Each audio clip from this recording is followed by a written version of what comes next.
Hello learners, আজকে আমরা দেখব কিভাবে একটি ফিল্ড সার্কিট কন্ট্রোল করে ডিসি শান্ট মোটরের স্পিড কন্ট্রোল করতে হয়।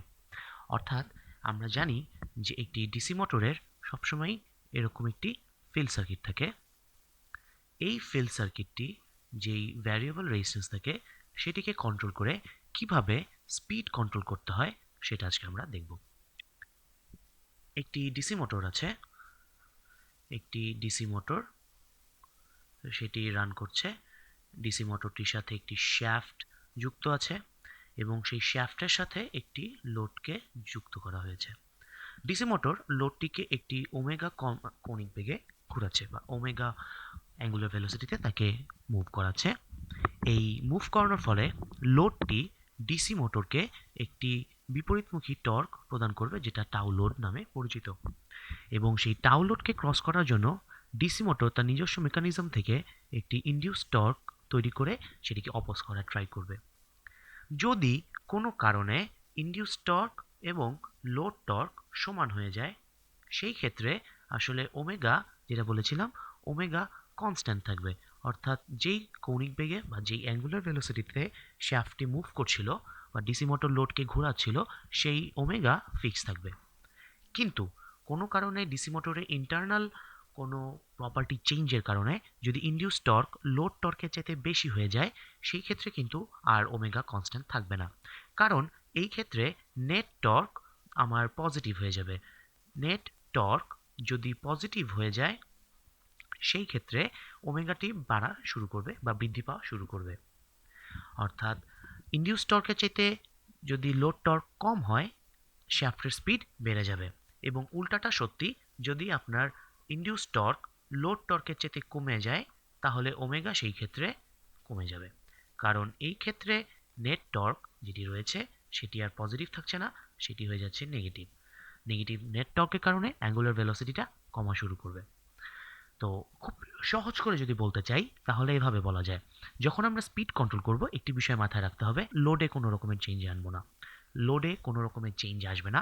আমরা যদি ফিক্সড কোনো লোডে ওমেগাকে পরিবর্তন করাতে চাই, সেই ক্ষেত্রে আসলে আমাকে ইনডিউস টর্ক চেঞ্জ করতে হবে, যেটি ডিসি মোটরের ইন্টারনাল কোনো কিছুর প্রপার্টি চেঞ্জ করলে পাওয়া যেতে পারে।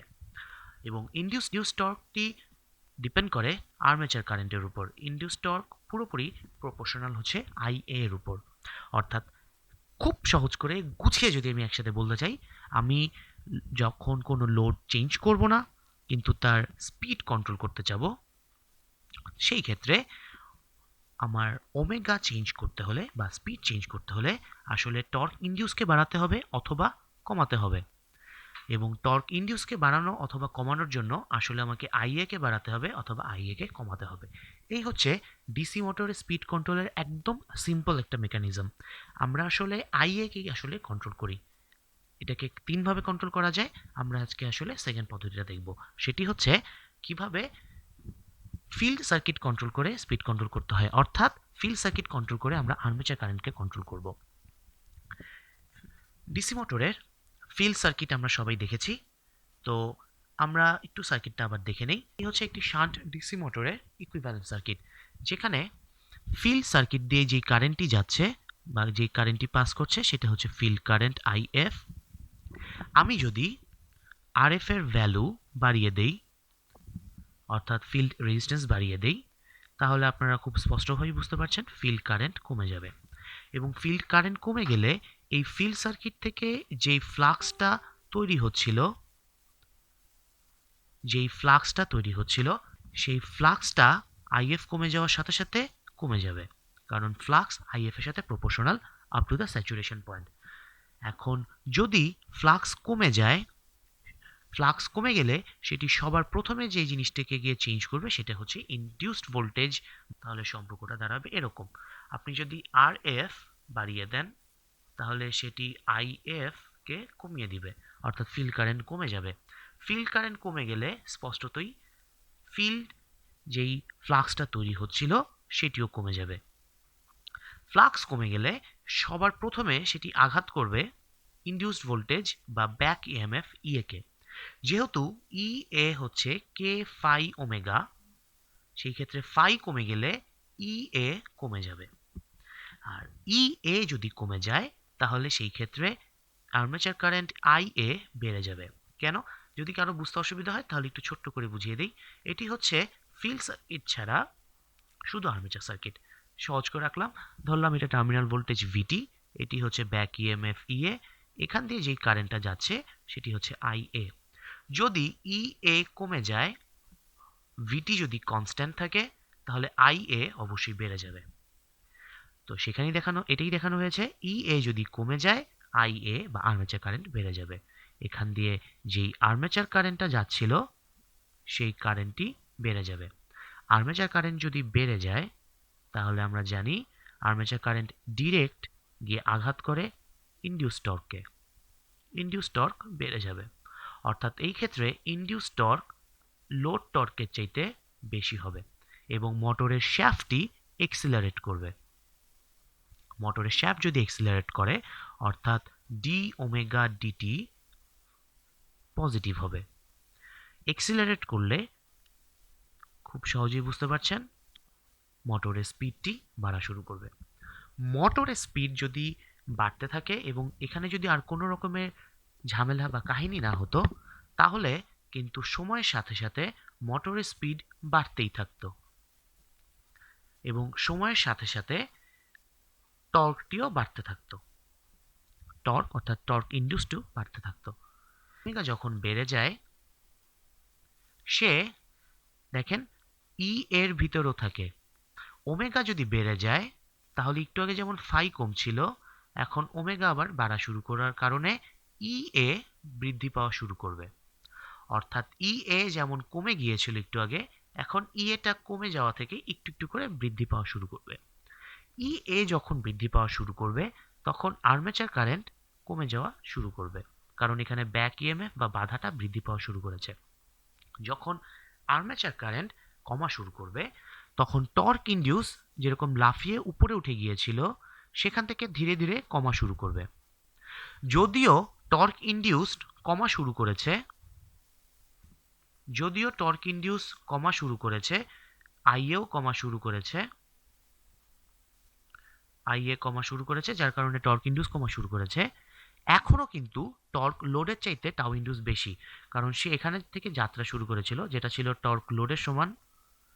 সে হঠাৎ করে টাউ ইনডিউসটি জাম্প করে উপরে উঠে এবং ধীরে ধীরে ওমেগা বৃদ্ধির সাথে সাথে ইএ যেহেতু পরিবর্তন হয়, অর্থাৎ আর্মেচার কারেন্ট যেহেতু পরিবর্তন হয়, সে ধীরে ধীরে নিচে নামা শুরু করবে। যদিও নিচে নামছে, এখনও কিন্তু টর্ক লোডের চাইতে তার ভ্যালুটি উপরে আছে, অর্থাৎ এখনও net torque positive. Net torque positive অর্থাৎ এখনও এক্সিলারেশন হবে, এখনও ওমেগা বৃদ্ধি পাওয়া শুরু হবে। কিন্তু একটু আগে যেভাবে ওমেগা বৃদ্ধি পাচ্ছিল, এখন সেই ওমেগা বৃদ্ধি পাওয়ার হারটি কমে আসবে। এভাবে চলতে চলতে যখন টর্ক ইনডিউসটি কমতে কমতে ঠিক আগের পজিশনে ফেরত আসবে, অর্থাৎ টাউ লোডের সমান হয়ে যাবে ইনডিউস টর্ক, সেই সময় এখানে যদি এটাকে আমি সমান সমান লিখি, টর্ক লোডের সমান হয়ে যায়, তখন এখানে আর এক্সিলারেশন হবে না।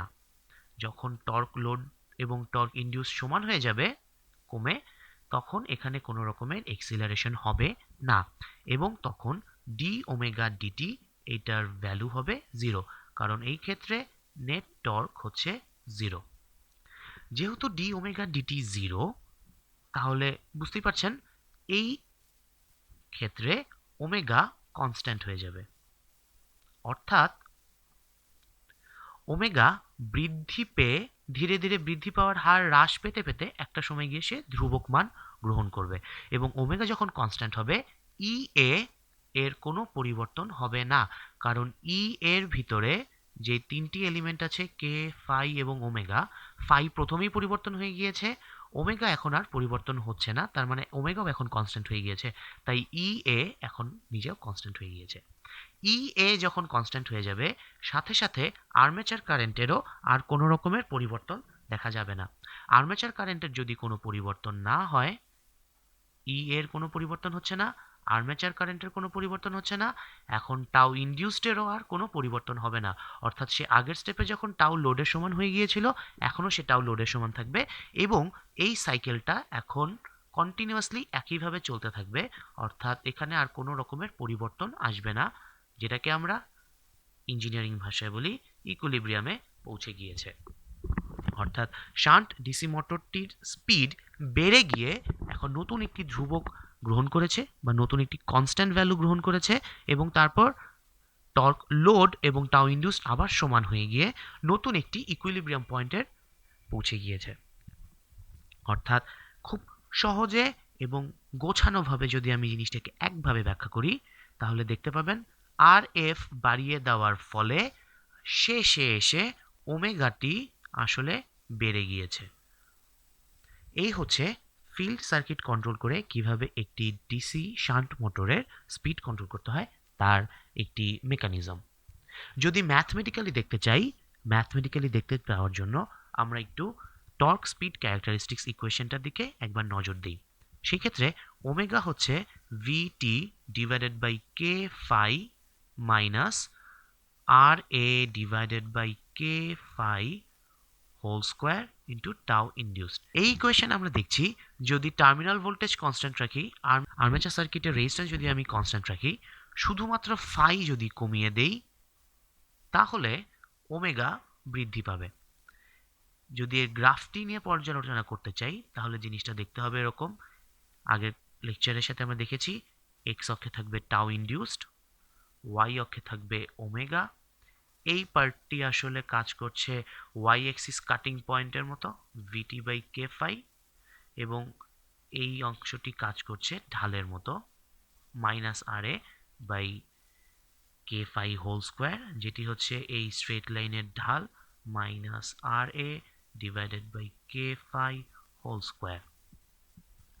যদি ফাই কমে যায় তাহলে এই পয়েন্টটি বা এই ভ্যালুটি বেড়ে যাবে, অর্থাৎ ওয়াই এক্সিসে কাটিং পয়েন্টটি উপরে উঠে আসবে যদি ফাই কমে যায়। এবং এই ক্ষেত্রে স্লোপেরও একটি পরিবর্তন হবে। ফাই যদি কমে যায় তাহলে স্লোপও বেড়ে যাবে, স্কোয়ার আকারে বেড়ে যাবে। তাই এই সরলরেখাটি যেমন এক্সিসের উপরে উঠে যাবে, একই সাথে সরলরেখাটির ঢালটিও আগের চেয়ে বেশি হবে এবং নতুন যে কার্ভটি পাওয়া যাবে সেটির ঢাল আগের চেয়ে বেশি হবে এবং ওয়াই এক্সিসের কাটিং পয়েন্টটাও উপরে হবে। তাই এখন যদি আমি ভালো মতো দেখি তাহলে দেখা যাবে যে একই পরিমাণ টর্কে আসলে ওমেগার মান বেড়ে গিয়েছে, সেম পরিমাণ টর্কে কাজ করছে কিন্তু স্পিড আগের চাইতে বেশি। এই হচ্ছে টর্ক স্পিড ক্যারেক্টারিস্টিক্স গ্রাফ থেকে কিভাবে ফিল্ড কন্ট্রোল করে স্পিড কন্ট্রোল করতে হয় একটি শান্ট ডিসি মোটরের তার ব্যাখ্যা। ধন্যবাদ। আমি রাবাই সাদনান। ভালো থাকবেন। ফ্রি এডুকেশনের পক্ষ থেকে আপনাদের সবাইকে শুভেচ্ছা। ধন্যবাদ।